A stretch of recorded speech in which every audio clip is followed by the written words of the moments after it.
கிறிஸ்துவுக்குள் மிகவும் பிரியமான தேவனுடைய பிள்ளைகளே, இந்த காலை நேரத்திலே உங்களை சந்திப்பதிலே மிகுந்த மகிழ்ச்சி அடைகிறேன். இன்றைக்கும் தியானத்துக்கு எடுத்துக்கொண்ட வேதவசனம் நீதிமொழிகள் 28:20.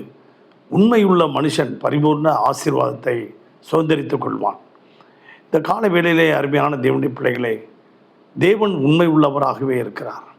நாமும் அவருக்கு உண்மை உள்ளவர்களாக இருக்கும்போது தேவன் அளிக்கும் ஆசீர்வாதங்களை நாம் பெற்றுக்கொள்வோமாக. அப்படியாக 2 சிறுவர்கள் அங்கே நடந்து கொண்டு வருகிறார்கள். பள்ளிக்கூடத்திலிருந்து நடந்து வந்து கொண்டு பேசிக்கொண்டே வருகிறார்கள். அதிலே ஒரு சிறுவன், என்னடா செய்கிறது, எனக்கு ஸ்கூலில் ஃபீஸ் கட்டலைன்னா என்னை ஸ்கூல்லேருந்து டிஸ்மிஸ் பண்ணிவிடுவாங்க போல இருக்கே, சொல்லி அனுப்பிச்சிட்டாங்க, என்ன செய்கிறது அப்படின்னு பேசிக்கொண்டே வரும்போது வழியில் ஒரு பரிசு தென்படுகிறது. ஒரு பரிசை எடுத்து பார்த்தா அதில் நிறைய பணங்களும் நிறைய அந்த பேங்க்கினுடைய கார்டு, நிறைய எல்லா பேங்க்குடைய கார்டும் அதில் இருக்குது.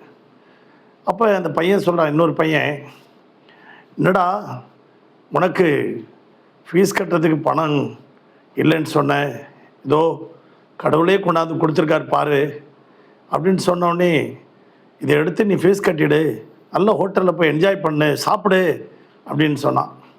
இல்லை நான் அதெல்லாம் செய்யக்கூடாது, பிறர் பொருளை இச்சிக்கக்கூடாது, பிறர் பொருளை திருடக்கூடாதுன்னு எங்கள் அம்மா சொல்லியிருக்காங்க, அதனால் எனக்கு இந்த பணம் வேண்டாம் அப்படின்னு சொல்லிகிட்டு இருக்கும்போது, நடந்து கொண்டு போயிட்டு இருக்கும்போது திடீர்னு ஒரு பெரியவர் வராரு. பெரியவர் வந்து, தம்பி என்னுடைய பர்ஸை தொலைச்சிட்டேன், கிடைச்சதா? அப்போ இந்த தம்பி சொன்னான், இதான் பாருங்க ஐயா அப்படின்னு எடுத்து கொடுத்தான்.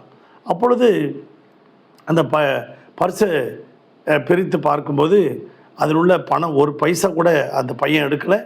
எல்லா பணங்களும் அதில் இருக்குது, எல்லா கார்ட்ஸ் அதில் இருக்கிறத பார்த்துட்டு அதுலேருந்து ஒரு 1000 ரூபாய் எடுத்து அந்த பையனுக்கு கொடுக்குறார்.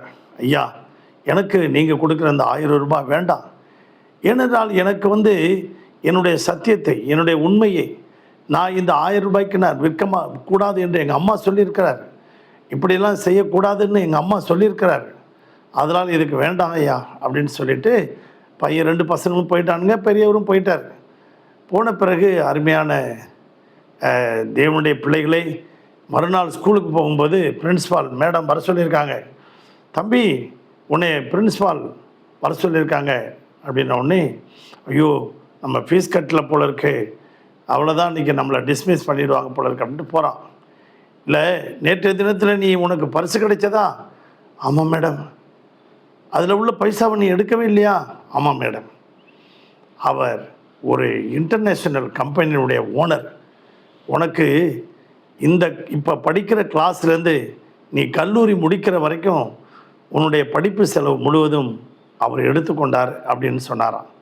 ஆம்பிரியமான தேவனுடைய பிள்ளைகளே, உண்மை உள்ள ஒரு மனுஷன் பரிபூர்ண ஆசீர்வாதத்தை சுதந்திரித்துக் கொள்வான். வேதத்தில் பாருங்கள், தானியேலின் புத்தகம் 6ஆம் அதிகாரத்தில் நாம் பார்க்கும்போது அங்கே தானியேலை பாருங்கள். அப்பொழுது பிரதானிகளும் தேசாதிபதிகளும் ராஜ்யத்தின் விசாரணைப்பிலே தானியேலை குற்றப்படுத்தும்படி முகாந்தரம் தேடினார்கள்.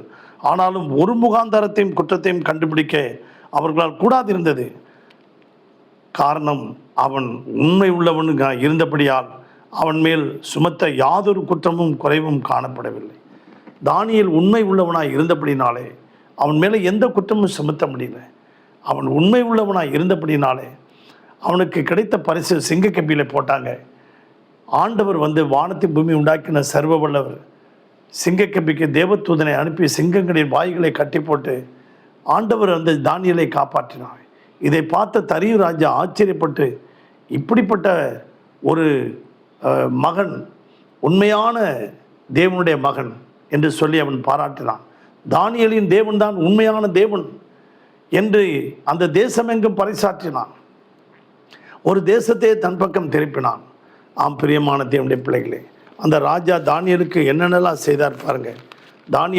தானியேலின் புத்தகம் அவன் 3ஆம் அதிகாரத்தில் நாம் பார்க்கும்போது, பின்பு ராஜா தானியேலை பெரியவனாக்கி அவனுக்கு அநேகம் சிறந்த வெகுமதிகளை கொடுத்து அவனை பாபிலோன் மாகாணம் முழுவதுக்கும் அதிபதியாகவும் பாபிலோனில் உள்ள சகல ஞானிகளின் மேலும் பிரதான அதிகாரியாகவும் நியமித்தான். கர்த்தர் உயர்ந்த அடைக்கலத்திலே தானியேலை வைத்தது போல நீங்கள் உண்மை உள்ளவனாக இருந்தால் அந்த ராஜாவே வெகுமதிகளை கொண்டு வந்து அவனிடத்திலே கொடுத்தார். தரியு ராஜா இஸ்ரவேலின் தேவன் தான் உண்மையான தேவன் என்று பறைசாற்றினதும் அல்லாமல் அவனை சிங்கக்கபிலிருந்து காப்பாற்றின பொழுது தேவனுடைய நாமம் அந்த வெளி தேசத்திலே, பாபிலோன் தேசத்திலே மகிமைப்பட்டதை குறித்து தேவன் மிகவும் சந்தோஷப்பட்டார். இந்த காலவேளையிலே நீங்களும் நானும் உண்மையாக இருந்து பரிபூர்ண ஆசீர்வாதங்களை பெற்றுக்கொள்வோமா? ஜெபிப்போமா? பரலோக பிதாவே, இந்த சத்தத்தை கேட்டுக்கொண்டிருக்க ஒவ்வொரு பிள்ளைகளையும் ஆசீர்வதியும், ஒவ்வொரு குடும்பங்களையும் ஆசீர்வதியும், ஒவ்வொரு குடும்பங்களையும் வெளியெடுத்து பாதுகாத்துக்கொள்ளும். அவர்களுடைய விருப்பத்தை நிறைவேற்றும், அவர்கள் தேவைகளை சந்தியும், கையிட்டு செய்கிற பிரயாசங்களை ஆசீர்வதியும், மனசில் நிம்மதியும் சமாதானத்தை தரும்படியாக ஜெபிக்கிறோம். ஆசீர்வதியும் இயேசுவின் நாமத்தில் வேண்டிக் கொள்கிறோம் பிதாவே. ஆமென். God bless you everybody. Thank you.